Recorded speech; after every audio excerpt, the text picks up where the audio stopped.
Now we move on to the second unit, ecosystem. Concept of an ecosystem. An ecosystem is a community of living organisms in conjunction with the non-living components of their environment interacting as a system. Definitions of ecosystem.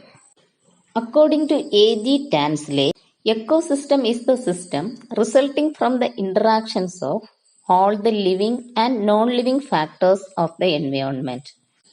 Christopherson defines like this: an ecosystem is a natural system consisting of all plants, animals, and microorganisms in an area functioning together with all the non-living physical factors of the environment.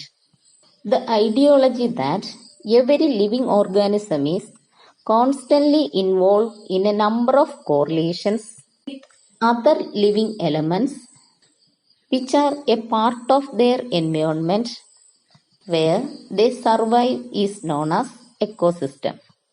Ecosystem illustrates any kind of circumstance where there is a link between living organisms and their surrounding environment. An ecosystem has all the essential attributes to support life and is the smallest part of the entire biosphere. An ecosystem is a natural set of mineral plants, nutrients, animals, and their waste connected together by a flow of energy, nutrients, and food from one section of the ecosystem to the other. For example, seas, grasslands, ponds, deserts, streams, etc. are all ecosystems. Next is structure of an ecosystem. We know all the ecosystems have only one important source of energy, that is sunlight. The energy gained from sunlight is used by bacteria, green plants, and some algae to drive the chemical reactions that integrate simple inorganic molecules to form complex organic compounds. This process is called photosynthesis. Ecosystems comprise of different sections, and elements present in the ecosystem keep rotating within these sections. The constituents of the ecosystem define the structure of their ecosystem. An ecosystem structure includes the following components: 1. Abiotic components, and 2. Biotic components. Abiotic components. Abiotic structure of an ecosystem includes the chemical and physical components of the ecosystem. Energy, nutrients, geographical factors, climatic factors, toxic substances, and soil factors together constitute abiotic structure. 1. Physical factors and climatic regime. Some of the key physical characteristics exerting a powerful impact on the ecosystem are sunlight, shade, availability of water, average temperature, type of soil, solar flux intensity, wind, annual rainfall, altitude, latitude, etc. Solar radiation. Sunlight is the most important component in the process of photosynthesis. Solar energy is also used in ecosystems to generate heat in the atmosphere and to evaporate and spread water in the atmosphere. Atmosphere. Living organisms in the ecosystems are supplied with oxygen and carbon dioxide for respiration and photosynthesis respectively by the atmosphere. Soils. Complex in nature than other sediments, soils are a mixture of various materials and minerals. They include highly reformed soil mineral particles, weathered rock fragments, living organisms, and organic matter. 2. Chemical factors. Chemical factors include inorganic and organic substances.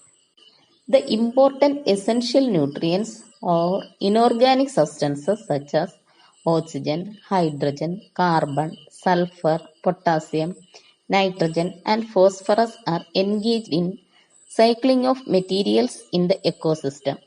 Organic substances are lipids, carbohydrates, proteins, etc., which mainly constitute the living body and also link the biotic and abiotic components. Biotic components. All the living things such as plants, animals, microorganisms, etc.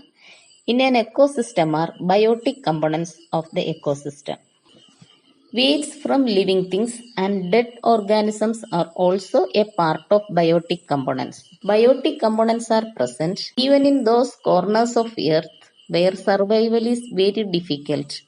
Our planet is a collaboration or union of biotic beings. Generally, biotic components comprise of producers, consumers, and decomposers.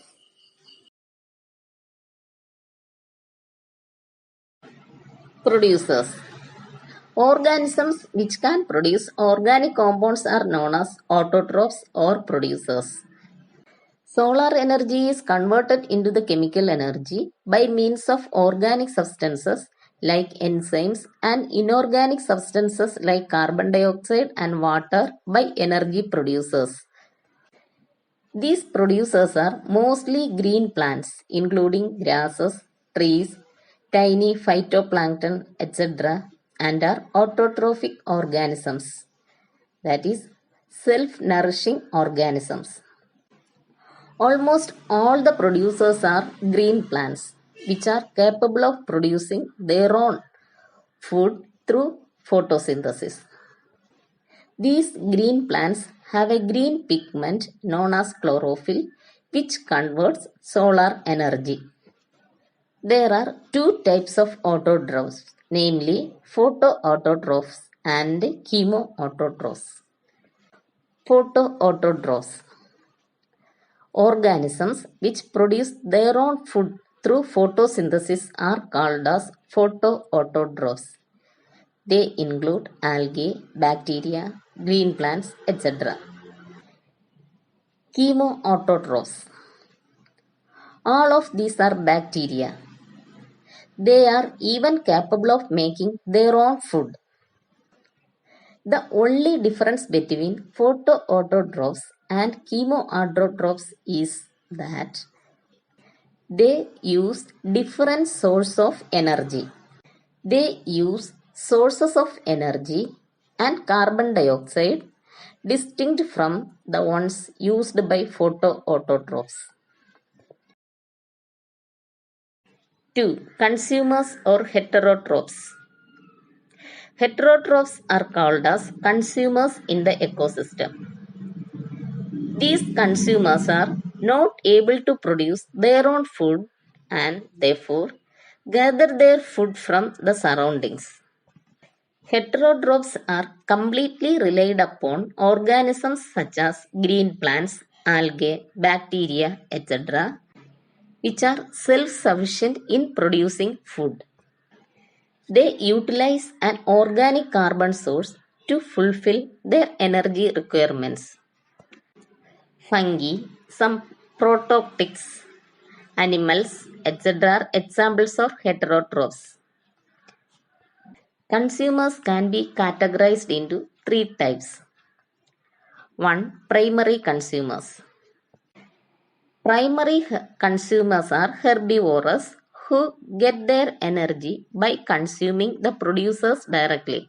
Example, cow, deer, etc. 2. Secondary consumers.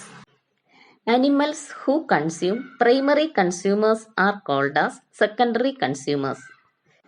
Secondary consumers are carnivorous and consume meat. For example, lion, leopard, etc. 3. Tertiary consumers. These type of consumers survive by consuming other meat eaters and are carnivorous in nature. Generally, this chain of dependence is known as food chain. Each chain has different levels known as trophic levels. On the basis of eating habits, consumers are categorized into herbivorous, carnivorous, and omnivorous. 3. Omnivorous. The final types of consumers are ones who eat plants as well as meat, that is, primary consumers and secondary or tertiary consumers. For example, squirrels, turtles, bear, etc.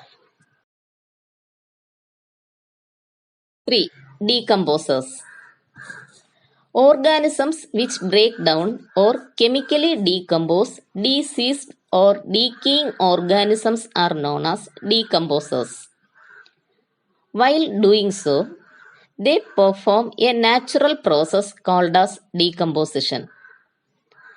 Decomposers are heterotrophic, which means that they make use of organic substrates to gain energy, nutrients, and carbon essential for their development and growth, similar to that of herbivores and predators. The main source of food of decomposers is non-living organic compounds and dead or decaying organisms. Decomposers are capable to digest complex organic matter because of the digestive enzymes and transform this matter into simple compounds. These simple compounds can be used again by producers. Hence, these decomposers are instrumental in completing the food cycle. Bacteria, fungi, etc. are examples of decomposers.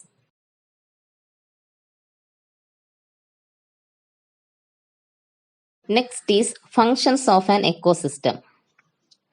The operational or working method of an ecosystem under natural circumstances is elucidated by the functional characteristics of an ecosystem. The biotic and abiotic components of an ecosystem are very much interlinked in the nature from the operational perspective. However, comprehensive functions of an ecosystem and their corresponding goods and services are categorized into four fundamental categories. That is 1. Regulation functions, 2. Habitat functions, 3.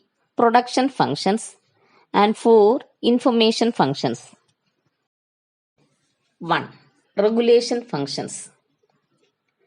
The ability of natural and semi-natural ecosystems to control and manage vital life support systems and ecological processes with the help of biospheric processes and biogeochemical cycles comes under regulation functions. Various kinds of services are provided by these group of functions which offer explicit as well as implicit advantages to human beings such as pure air, soil, water, and biological control services, besides maintaining ecosystems or biospheres' health and well-being. 2. Habitat functions means the wild plants and animals are given the natural environment and habitation to live and reproduce by natural ecosystems, and as a result, it contributes to the preservation of evolutionary process along with genetic and biological diversity. 3. Production functions. Autotrophs make use of nutrients and undergo photosynthesis to convert energy, water, nutrients, and carbon dioxide into an extensive range of carbohydrate structures. These structures are later on utilized by secondary producers to form a comparably huge array of living biomasses. 4. Information functions. Natural ecosystems strive towards maintaining human health and well being by offering opportunities for cognitive development, aesthetic experience, reflection, spiritual enrichment, and recreation, and give an important reference function as majority of human development happened in relation to uncivilized habitat.